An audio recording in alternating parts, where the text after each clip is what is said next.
Oh, man. Thank you very much, Hester. I mean, from Hester. Not Hester, but thank you. Because Hester's the other guy who makes those cakes and those sweets. Hester, Bloomington. Yeah, that's right, yes. Hello, everyone. How you going tonight? Today, good? I'm so used to night gigs, you know what I mean?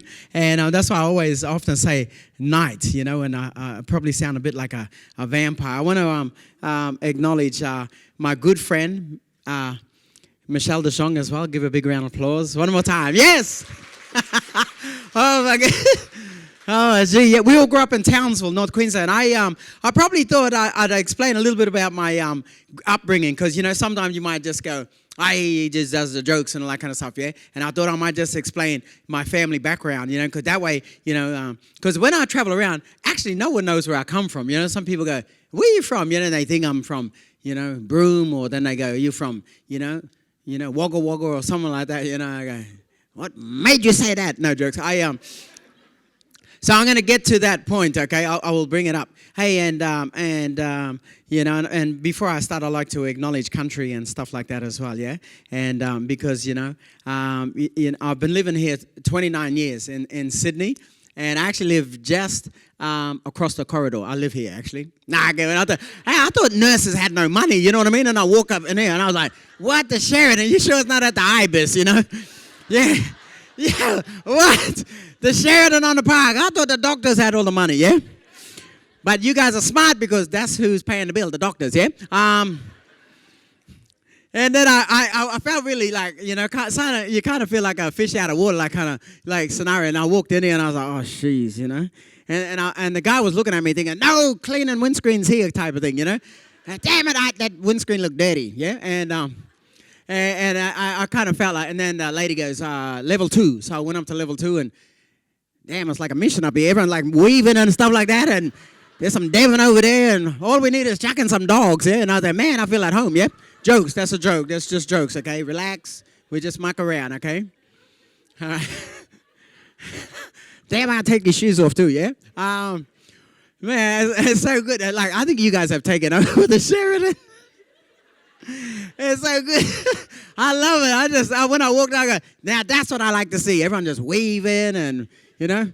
I just waiting to see some uncle just sleep on a carpet like that. Yeah, I would have got, yep. Had a big night. Yeah, I bet you tomorrow someone's sleeping, yeah? Because I know it's going to be a big night tonight as well, yeah? Oh, gee, yeah. Oh, my goodness. Hey, you're not going to believe it. About 4 months ago, I had a baby. Not me, but my wife, yeah? And, hey, is there anyone here from the RPA? Anyone here from there? The like Newtown Hospital? No, anyone? No? Oh, yes! Oh, there you go. Okay, cool. So I just had my baby there. Not me, my wife, though. And only about 4 or 5 months now. And time flies, yeah? And you're not going to believe what happened. And no, it ain't my first baby. You know, I got old babies and I got new babies, yeah?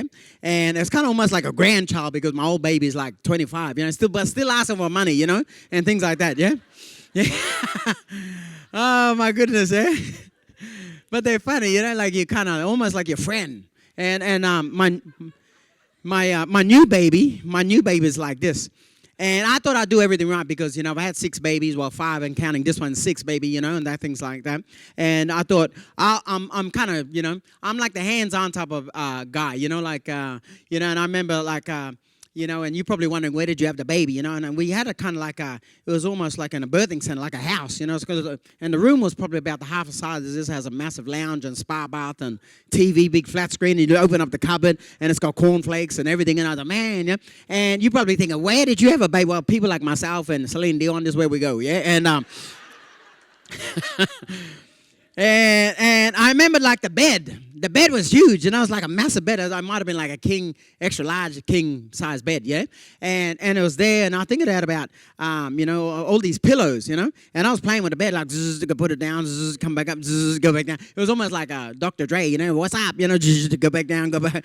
And the missus was inside, like in the bathroom, whatever, yeah, shower, and she's sitting on like a chair, and I think it was made out of titanium and platinum and all that kind of stuff. And she had like the hot shower going on to her because it helped with the, you know, the baby. And you guys, you understand this, you know this, yeah? And I'm out of my depth here. I don't know this, you know, even though I had 6 babies. But anyway, you and we'll talk about this, yeah? And the shower's on her belly, and I thought, well, she's doing her thing, and I just want to be the responsible man, not like a usually type of father, and plus all that kind of stuff, yeah? And so I set all the pillows up and all that.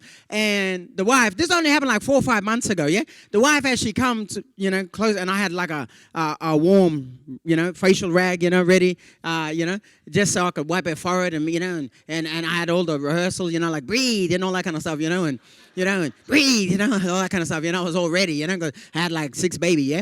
And so I was all ready. I was like so ready, yeah? And the missus, she only got to the end of the bed, and she actually like claps, onto her knees, and the midwife runs over and starts rubbing her back, and she's going, push, and she's going, and I was like, I'm thinking like, look, I've set everything up here, like, where you guys having a baby down there, yeah?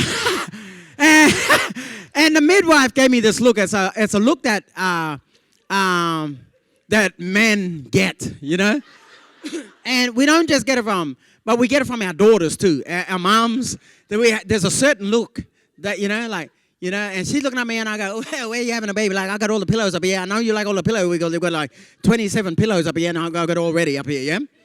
And she's down there, and she's like, and the missus, there was too much, because she's at the end of the bed, and on her knees, like sort of crouching down, and she's going, oh, Lord, Jesus, like that kind of thing. And I was thinking, oh, where you guys having a baby? And the midwife looked at me and thinking, and I could just tell by the way she was looking at me, because I'm part, psychic, and that she's thinking, you better get with the program. We're going to have the baby down here. But I was thinking, you're going to come up here and have the baby, and she's thinking, that's how you got in a predicament in the first place. Get down here, yeah?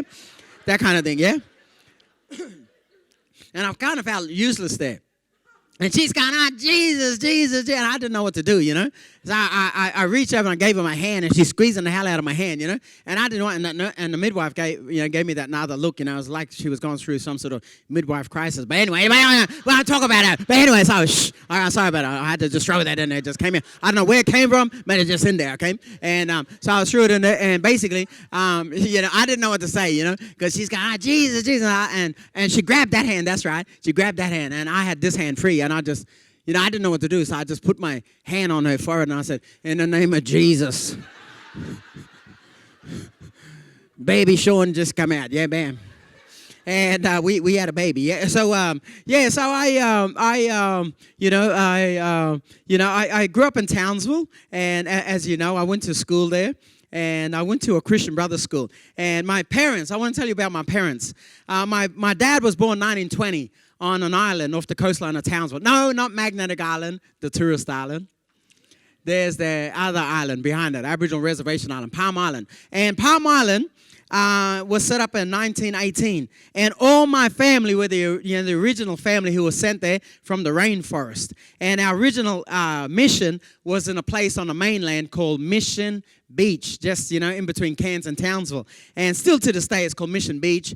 Beautiful area. And, it's, they have a plaque there and all that built, in honor of my family and stuff like that. And what happened was a massive cyclone came in with a big surge and that. And a lot of my family, my granddad, he was then sent over with one of his wives, eh? And you got to understand, this is old school. I'm not talking about granddad like, from 1960. I'm talking about granddad from the late 1800s. Yeah? So he had 2 wives. And so he married 2 sisters. And he was only able to take one of them over while the other sister stayed there on the mainland. And when he went over to Palm, obviously my dad was born in 1920. And, and then my mom was, born in 1930 and that. So I come from like that kind of generation. And my mom, she had 12 kids.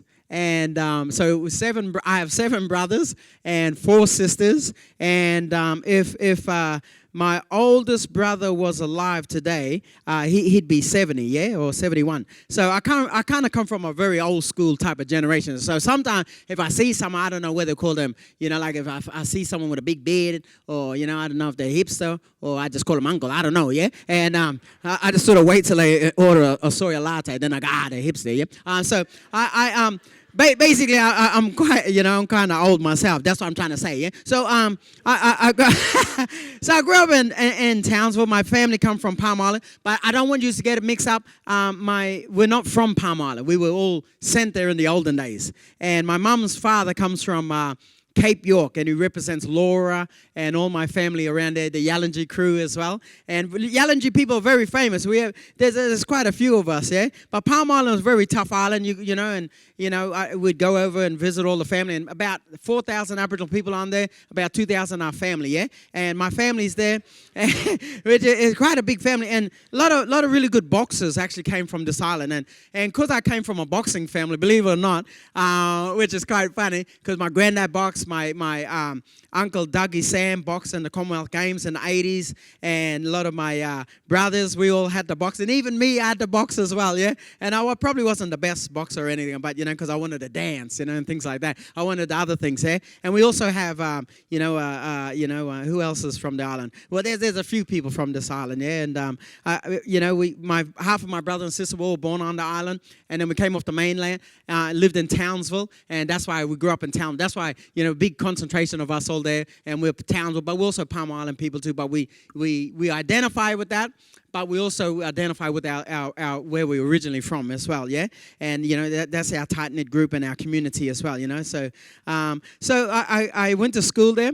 And when I went to school, I had to go to a Christian Brothers school because the school, the reason for this is because Palm Island's like it's a reservation, but it's also, a Christian island too, So we all had to go under Catholic religion and stuff like that. And I remember in grade 3, now apparently it's changed to year 6 now, but for years and years and years, it used to always be year 3 that you would change, you'd have a confirmation. It's where you got to pick out a holy name out of the Bible and stuff like that. And I remember the teacher giving us like a little booklet, had all the pictures of all the saints' names and what their names meant and so on, and all the kids were picking out Christian names like John, Paul, Ringo and George, all the rest of it, and I kind of, I don't know, I just threw that in, and basically, I just thought I'd just mess around with them, because the one thing which I'm going to bring you up to speed, but I want you to understand where I'm coming from, yeah? So I thought I'd just mess with the kids, because one thing was, I was actually 1 year older than kids, and when you're 1 year older than all the rest of the kids, you're kind of a bit more, advanced and a bit more smarter, and your IQ's a bit more, higher and all that kind of stuff, yeah? So I thought, that's it, I'm going to muck around with these kids, so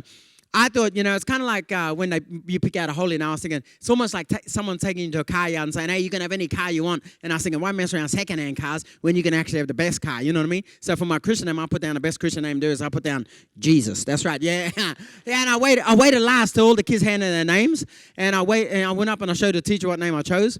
And she said, Jesus. And I said, yes. And she said, no, you can't have that name. So she made me look through the Bible. And I saw this guy carrying a baby across the road. I said, damn, who's that guy there? And she said, that's St. Christopher. He stands for bravery and strength. So I chose St. Christopher as my Christian name, my confirmation name. And as I was walking out of class, now you got to understand, I went to a school called St. Ignatius College in Townsville. Now there was about 841 kids there, and I was only one of the only 4 Murray kids in that year. Yeah, and I remember going out, and I knew that they would ask me, me being, yeah. So, but I thought I'd mess with them. They go, Sean, what name did you pick? And I didn't really want to tell them I chose St. Christopher. Because they might say, who the hell's St. Christopher? I said, I don't know. He carrying a baby around, and he looked like he go to the gym, Like they really muscly to a cut, yeah? Nah, but I thought I'd mess with them and joke around, They go, Sean, what name did you pick? And I said, Jesus. And they said, nah. I said, yeah, I picked Jesus. If you don't believe me, come on with me now. My mom will tell you and confirm and verify that my name is Jesus, yeah? So about 12 kids followed me home from school today. And all the white kids, about 12 of them, it felt like I was a Messiah, yeah? Follow me. And my mom born 1930. My mom is like growly, and Michelle could verify, back down. She growly. My mom is growly. Even this is how scary my mom is. Like when you go around, no one would go around my house. Like normal person, knock on the door. Hey, Miss Choolburra, I'm Peter, Shawnee, I'm your friend. I can play with them. That's it. Not my friends. They ride past on a bike. Sean. I don't think he's here. Let's just go. Yeah. My mom got that. Guess who got that face? My daughter. Yeah, my daughter got the same face. It was kind of weird, It kind of like spooks me every now and then. Hey, Mom, oh, you. Oh, okay. Yeah, so I brought all these kids home, and I remember going, it was a hot day, because Townsville, It's a hot place. It's dry. It's hot. I remember rocking up with all these kids. They were all sweating too. And I said, Mama, these kids want some cordial. She said, Jesus. How I'm going to feed them all? See, I told you my name was Jesus. And I carry my bag. Jesus getting tired. So, now I had a good life. Considering, and everyone else can connect with all these stories. You know, you grow up in, like you got family who come from, really hardships and community and places like Palm Island. You all can connect with all those sort of stories, yeah? So I thought, that's it. I wanted to be a DJ because guess what? Rap music just came out. And I loved rap music because finally I thought, yes, music for black people, that kind of thing, yeah? And I was like, no more hillbilly dancing, for me, yeah?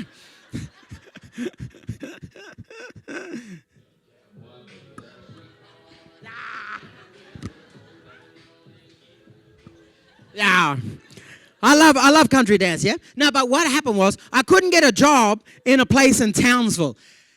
No one would hire me because probably, I don't like to say it, but probably, my background, I don't want to go there because, we don't play that game, okay? We don't, but at the end of the day, but, the thing is, guess who the DJ is there now? My nephew, yeah? So basically, so times have changed. And you be, like Michelle said, be that game changer, yeah? So I decided I wanted to be a DJ, but then I got a radio show with 4K1G, which is the Aboriginal and Torres Strait Island radio station. And this was 1986.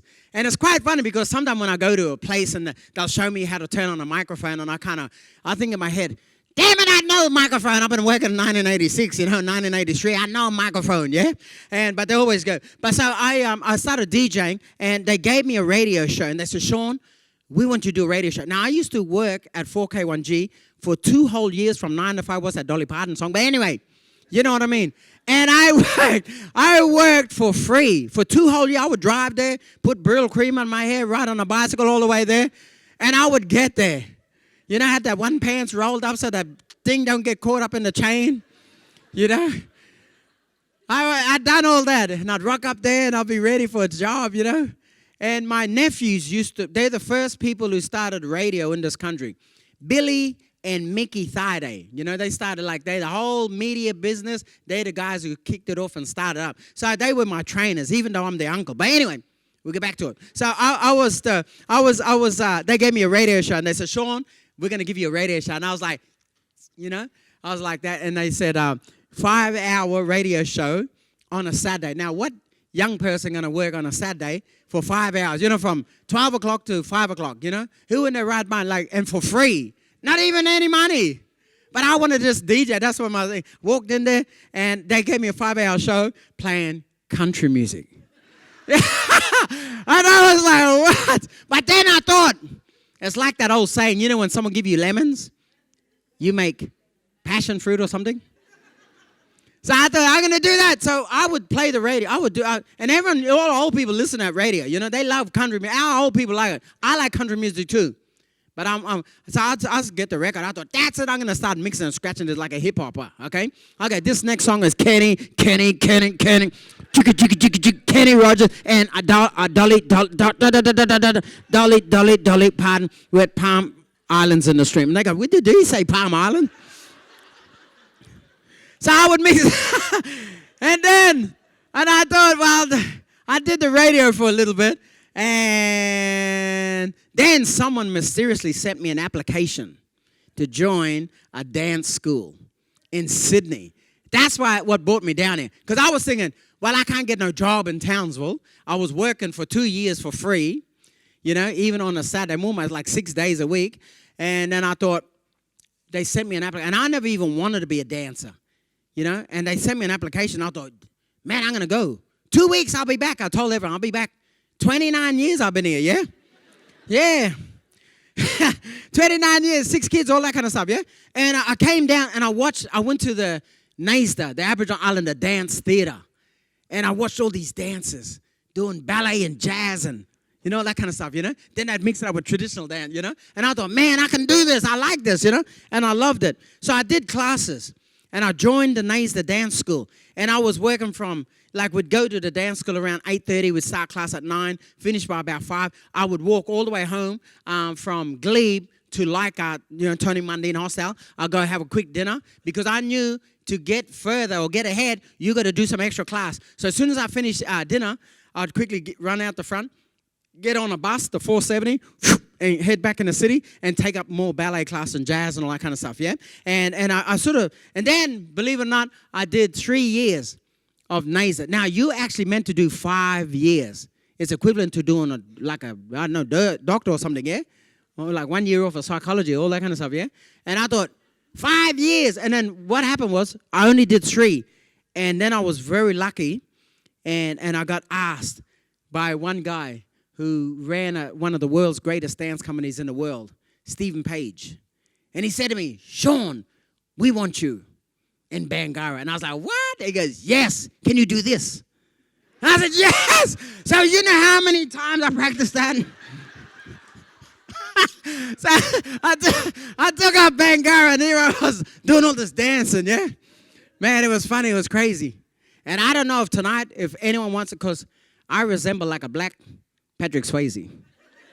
No, I was thinking maybe we could do that right here, right now, you know? And then, so I took up dancing. And every time I used to go to dance school, guess what was across the road from where you go at Tony Mundine Hostel? Guess what's down the road? The Sydney Comedy Store. Now, you guys are probably thinking, Sean, you're dancing. You've come from a long way. You must be happy and proud of yourself. I said, no, because I didn't want to be a dancer. I just happen to be a dancer and probably one of the best at it. But I've always wanted to do, for some reason, one friend of ours in Townsville, he don't even remember this conversation. Me and him was playing cricket, and he said, Sean, you should be a comedian. And I kind of planted a little seed in the back of my head that kind of flourished turned it into a little man bun. And I said, that's it. And I thought about it. I thought, that's it, I'm going to do stand-up comedy. And I walked in, and that was the end of it. I walked in, and it was closed. No, it was moved. I said, no one told me this, you know, that tonight's theme is Mardi Gras and where's something, yeah? So basically, I took up stand-up comedy. And I watched all these comedians. And one thing I was used to and really comfortable with was this, getting on stage. And I already knew how to talk on a microphone because I traveled, long story short, I've traveled the world. That's why I can speak every language in the entire world. I don't know what because when you travel around the world, name a country right now. Just name any country in the world. China, ni hao ma, and you say, Wuhan, Chan Chan. See, I can speak any language in the world, yeah? I don't know what it is, but I know language. Language is brilliant, yeah? And 5 minutes, okay, there you go. All right, now, I took up stand-up comedy, and I told a joke about Kung Fu, which kind of catapulted me into comedy status, yeah? And no matter where I traveled, all the comedians knew me all of a sudden because here I came from a Bangarra dance background and like one professional career, straight into another professional career, and here I was cruising around with Will Anderson, Akmal Saleh, and all that kind of stuff, and Akmal said to me, now you guys, I don't know if you know Akmal Saleh, but he's an Egyptian-born comedian, and he said, Sean, you've got to tell a joke on the footy show because all the comedians are trying to get out. Now, I know in Townsville, we come from, it's a funny place. A lot of comedians there, naturally. Like any community. It doesn't matter where you're from. Everyone got a natural. But I thought, I don't want to just be sitting around telling these stories. I'm going to get paid to tell these stories. You know what I mean? So I thought, that's it, because no one had this job. No one was doing stand-up comedy, and I thought, I'm going to do it. So I went on the footy show, and I was nervous as too, because I said, how do I get on there? They said, videotape yourself and write the footy show a letter, because every comedian in the whole of Australia were trying to get on the Channel 9 Rugby League footy show. And I wrote them a letter, said, love always, Sean, and send a video there.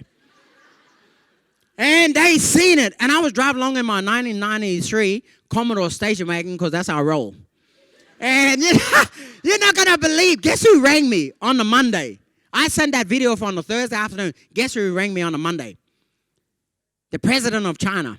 I got, no joke, anyway. No, the footy show rang me. The footy show rang me, and they said, Sean, we want you on the footy show. And I go, really? And they go, yeah, we saw your Kung Fu joke. And we had the whole Channel 9 studio, people come down, they might work in different areas, come down, we want you to tell a joke, Kung Fu one. And I said, really? They said, yes. I go, this Thursday. And they go, yes, this Thursday. Like today's Monday, tomorrow, Tuesday. They go, yes, this Thursday. So I had to go there. There's a boom gate. And I drove them. I'm not like a Kanye West. I don't have a posse. I don't cruise there. I'm not no small boy. And I don't come with mom. I go, mom, help me, There's a boom gate. And I drove in that old Commodore station wagon. You know that Commodore station wagon, the old ones, eh? And I drove down the boom gate there, and the security guy come walking on with a clipboard. He said, "Who are you?" And I said, "I'm Bert and Patty, illegitimate son." They go, "What?" "Nah, my God, nah." He thought I was Bert Newton's son. He go, "Man, you got a big face like moon face, yeah?" "Shut your hole." Yeah, that's what I said to him, not my wife. Yeah, but anyway, there you go, yeah? So basically, I went in there, and they said, obviously, be there at 5 o'clock. I was there at 3 o'clock, because I know what you're thinking. Murray time, Curry time, TI time, whatever, yeah? CPT, color people time, all that kind of stuff, yeah? Yeah. And I went on there and told the Kung Fu joke.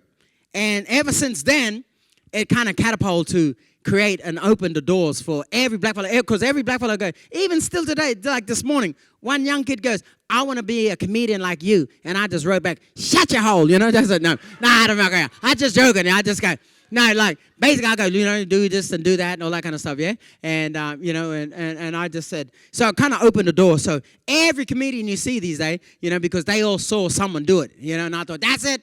So you got your Kevin Crops, your Stevens, you got Andy Sauna, you got them all, yeah? And we all started off, and we all share the job. We also have a comedy show called The Aboriginal All-Stars, and then I got a TV show.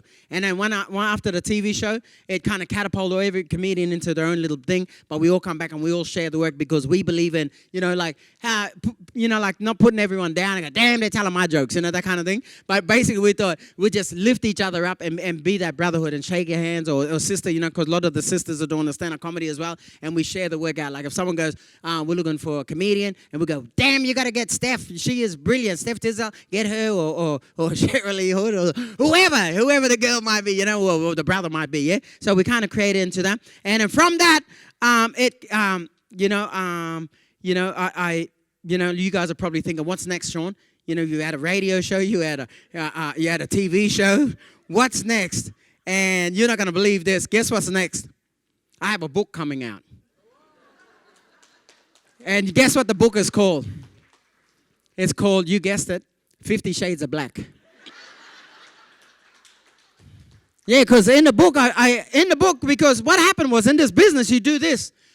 And just around the corner, I had to open up Planet Hollywood. And when I mean open up Planet Hollywood, I'm hanging out with Bruce Willis, Sylvester Stallone, all these kind of guys. And I'm kind of like I kind of get it, and I do it because it's the job and all that. But at the end of the day, and I had to open all these and meet all these famous people and president and in China, all that kind of stuff. And I thought, there must be something more to life, yeah? So then I thought, I started writing the book, and I started looking for my queen.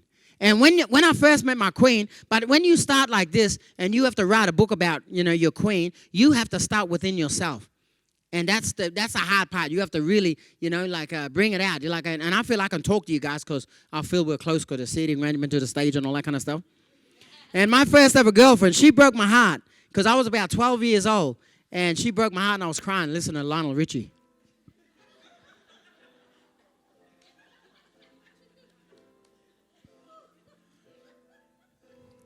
Thank you, Lionel. Yes. All right, there you go. So, and my uncle come over, and I'll never forget what my uncle said. Now, we've all heard the most famous quotes and sayings of all time. Some of the greatest sayings, like Martin Luther King, "I have a dream." And I was the one who invented my granddad saying, "I have a dream time." And then you've got Pauline Hanson's famous saying, "I have a fish and chip shop," yeah? But I'll never forget what my uncle said. He came over and he said, "Don't worry, Sean, there's plenty more wheat bix in the cupboard." I said, yeah. So, I think that is my time, yeah? I think I better finish up. But tonight, I think we might dance. I'm not too sure, yeah? And I did want to do a dance number, but I think we've run out of time. And, because of, I found out by writing this book some of the things I've learned along the way and studied it along the way as well, yeah? Because, but anyway, we will do that another time, yeah? But until then, I want everyone right now to put your cowboy hat on. Man, I love country music. Hey, Michelle, you going to Tim McGraw? Is it Tim McGraw? Yeah, you're going to his concert this weekend, is it? Where is it at the Kudos? Where? Olympic Park. There you go, at Homebush. Wow, so Tim McGraw, and she has 3 spare tickets too, okay? Nah, give it. Yeah. All right. Yeah, so I think I've run out of time. I was meant to like do obviously talk about more of the comedy and that, but I thought, sometimes you're writing these jokes and sometimes you might get in a little bit of trouble. But I was that kid, that kid at school. Because in case you're wondering what kind of kid I was, and because I always believed I was like borderline genius, And yeah, and some of you guys probably diagnosing yourselves right now thinking, maybe that's what I suffer from, yeah? Yeah, I don't know what it is. I always believe I was borderline genius. And I was that kid, like when the teacher goes, ask you that question, little Johnny's got 12 cupcakes, he's eating 11 of them. What he got now? I go, you got diabetes, that's what he got, yeah? But but we have to share light. That's how we create humor. We have to bring it to the forefront. We have to create routines like this to make people address those situations, and so on, yeah? And even like my grandma, and they, often this is where all your comedy inspiration comes from. My grandma said, hey, what happened to your ex? And they only do this, that you could be by yourself. They don't ask you nothing. But the minute you're with your new squeeze, the minute with you're with your new wife, they go, I'm going to just play old senile over here, yeah?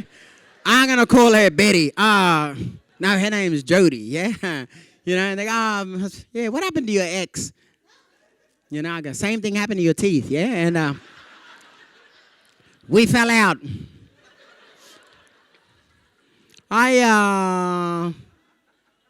My wife calls it arrogance. She calls it arrogance because only the other day I was at the bank and the bank manager, she said to me, you know why I called you in here? Because your account is overdrawn. I said, so was your eyebrow, yeah? So...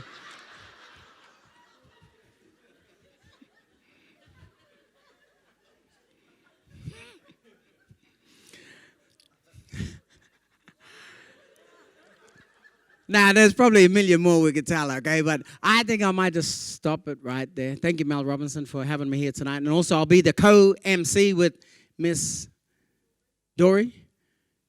That's the last name. Yes, yeah, there you go. All right, there you go. All right, that's cool. All right, that's cool, yeah? All right. That's a brilliant name, too. It's beautiful, yeah? All right, thank you very much. God bless. Take care.